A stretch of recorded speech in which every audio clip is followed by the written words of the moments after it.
پێت خۆشە خوا ڕێزی لێ بگرێ وەرە بۆ مزگەوت وەرە بۆ نوێژی جەماعەت حي على الصلاة حي على الفلاح ورن بۆ نوێژ ورن بۆ ڕزگاربوون فلاح باس جوتیار ناکە فلاح واتە ڕزگاربوون پێت خۆشە ڕزگارت بێ دەی خوای گەورە دایناوە لەسەر خۆی وەکو حەقێک ئەفەرمی ئەو کەسەی بێ بۆ مزگەوت ڕێزی لێگرم چونکە میوانی منە دەی واللهی هەموو نوێژەکە لە مزگەوتا بە جەماعەت دەکەی تۆ میوانی خوای گەورەی خوای گەورەش ڕێزت لێگرێ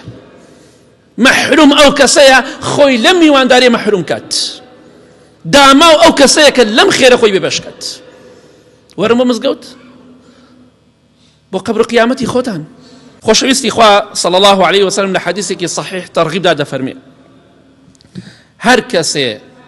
من توضأ في بيته فأحسن الوضوء ثم أتى المسجد فهو زائر الله وحق على المزور أن يكرم الزائر ئەو کەسەی لە ماڵەوە دەستنوێژ بگرێ بێ بۆ مزگەوت کەواتە هەر کاتی هاتی بۆ مزگەوت